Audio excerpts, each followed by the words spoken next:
और इसी बीच बड़ी खबर आपको बता दें, नूपुर शर्मा पर सुप्रीम कोर्ट का बड़ा आदेश। नूपुर की गिरफ्तारी पर रोक जारी। नई एफआईआर की जांच भी दिल्ली में ही होगी। दिल्ली पुलिस सभी एफआईआर की जांच करेगी, यानी कि सभी केसेस को दिल्ली ट्रांसफर करने की बात सुप्रीम कोर्ट की तरफ से कही गई।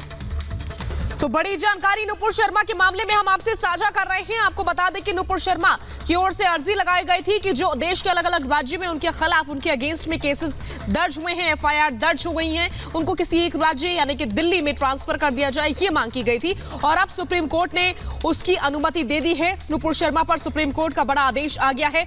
नूपुर की गिरफ्तारी पर रोक जारी रहेगी। सुप्रीम कोर्ट ने यह बात भी कही गई है।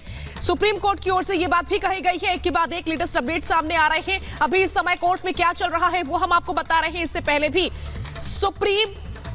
सुप्रीम कोर्ट ने यही आदेश दिए थे कि नूपुर शर्मा की गिरफ्तारी पर अभी रोक लगी रहेगी। और अभी एक बार फिर से यही अपडेट मिला है। इसी खबर पर ज्यादा जानकारी और बातचीत के लिए हमारे सहयोगी ग्राउंड जीरो पर मौजूद है। मैं सीधे आपको सुजाता के पास लिए चल रही हूं। सुजाता, एक और अपडेट मिल गया है। सुप्रीम कोर्ट ने फिर से कहा है कि अभी गिरफ्तारी पर रोक जारी रहेगी।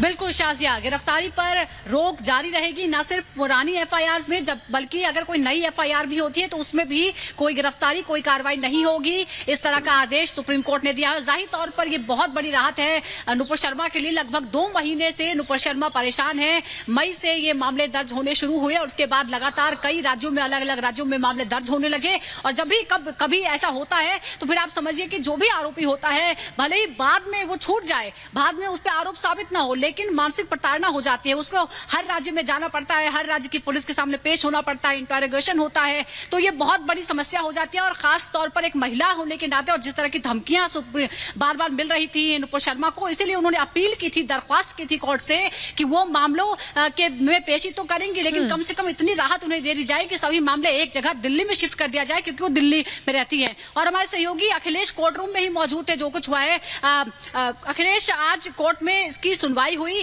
पहले 19 तारीख को कोर्ट ने सभी राज्यों से जवाब मांगा था, बावजूद 2 एफआईआर नई दर्ज हो गई। इस पर पश्चिम बंगाल की तरफ से जो वकील पेश हुए, उन्होंने एतराज भी जताया था कि आप क्लब करने की बात कह रहे हैं, आरोपी कैसे तय कर सकता है कि उसके मामले कहां चलें? देखिए, पश्चिम बंगाल ने पुरजोर विरोध किया। उसकी ये कोशिश थी कि किसी भी तरह से दिल्ली ट्रांसफर ना हो।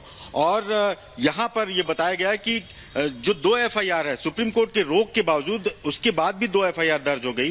किस तरह से उनके नाम पे हिंसा हो रही है, ये सारी चीजों को देखते हुए सुप्रीम कोर्ट ने उसको स्टे लगाया हुआ था। कोई कोर्सिव एक्शन नहीं लेने का आदेश दिया हुआ था, वो सब बरकरार रहेगा। यहां तक पश्चिम बंगाल की तरफ से मांग की गई कि एसआईटी बना दिया जाए, उसमें जिन जिन राज्यों में एफआईआर हुआ है वहां की पुलिस शामिल हो। लेकिन कोर्ट ने कहा कि हम कुछ ऐसा नहीं करेंगे। आईएफएसओ यूनिट जो दिल्ली पुलिस की है, स्पेशल सेल की है, वो जांच करेगी। वो अगर पाती है कि नूपुर शर्मा इसमें दोषी हैं तो उनके खिलाफ कोर्ट में जो मामला चलेगा उसमें उनके खिलाफ कार्रवाई होगी। लेकिन ये सारी चीजें दिल्ली में होंगी। 10 एफआईआर हो चुकी हैं, 8 पहले थी, 2 अभी हाल में हुई है। लेकिन सारी एफआईआर भविष्य में भी, आज के बाद भी जो एफआईआर होंगी वो ऑटोमेटिक उसी में क्लब हो जाएंगी। और सारी कार्रवाई की जांच जो है आईएफएसओ करेगी, दिल्ली पुलिस की। और उसके बाद उसके अकॉर्डिंग वो निचली अदालत में चार्जशीट फाइल करेगी। बिल्कुल अखिलेश से आप बात भी कर रही हैं। अखिलेश वहां पर मौजूद थे और तमाम चीजें बता रहे हैं। हमारे साथ एडवोकेट अश्विनी भी हमारे साथ जुड़ गए हैं, उनके पास जाना चाहेंगे। अश्विनी जी, जिस तरीके से देखिए एसआईटी जांच की बात भी यहां पर कही गई थी मेनका की तरफ से, लेकिन सुप्रीम कोर्ट ने कहा है कि कोर्ट की निगरानी में एसआईटी जांच से टीम पर दबाव रहेगा और वो हम नहीं चाहते। अगर इसको अगर इन चीजों को हम देखें तो कैसे देखें? एक लॉ तो ये कहता है ग्राउंड पर मल्टीपल एफआईआर रजिस्टर। इस केस में ऐसा हुआ, देश के तमाम हिस्सों में मल्टीपल एफआईआर हुई और सेम कॉज ऑफ एक्शन पर 26 मई 2022 के टेलीकास्ट केसेस। और इसके बाद जब सुप्रीम कोर्ट ने ऑलरेडी रोक लगाई, देश जीतने का फिर से एफआईआर शुरू। लॉ ये कहता है कंटेनिंग के केस में साफ तौर पर कि दूसरी एफआईआर सेम ऑफेंस के लिए अगर वो वायलेशन होगा, जो पर्सन है उसके आर्टिकल 20 जो उसको दिया गया है फंडामेंटल राइट, उसको अधिकार दिए थे, और आर्टिकल 21 का। इसीलिए कोर्ट ने जब फ्रेश साइन जस्टिस की तमाम को साइन के बाद सुप्रीम कोर्ट ने उसको बेशक अश्विनी जी माफ कीजिएगा, आपको बीच में रोक रही हूं। हमारे सहयोगी हमारे साथ बने हुए हैं, मैं सीधा उनका रुख करूंगी। सुजाता, इस समय हमारे सहयोगी के साथ में है। सुजाता, हम समझना चाहेंगे और दर्शक भी समझना चाहेंगे कि सिलसिलेवार तरीके से आज कोर्ट में क्या कुछ हुआ, क्या कुछ दलीलें पेश की गई, क्या कुछ बातें रखी गई, उसके बाद से आदेश किस तरीके से आते रहे, डिटेल में बताइए। जी बिल्कुल शाज़िया, देखिए 19 जुलाई को इस मामले की पहले सुनवाई हुई थी। यही याचिका थी कि नुपुर शर्मा की तरफ से कि जो मेरे खिलाफ अलग अलग प्रदेशों में, अलग अलग राज्यों में एफआईआर दर्ज हैं, अपील की गई थी कि आप सभी को एक जगह ट्रांसफर कर दीजिए। हालांकि तल्ख टिप्पणी जरूर हुई और साथ में सुरक्षा का हवाला दिया गया था, जो धमकियां मिली थी उसका हवाला दिया गया था, अलग अलग राज्यों से जवाब तलब किया गया था। अखिलेश हमारे साथ जुड़े हुए हैं। अखिलेश, अलग अलग राज्यों से पिछली सुनवाई में जवाब दाखिल करने के लिए कहा गया था, लेकिन शुरुआत में ये बात सामने आई कि जवाब तो दाखिल नहीं हुआ है, फिर भी कोर्ट ने ये आदेश दे दिया।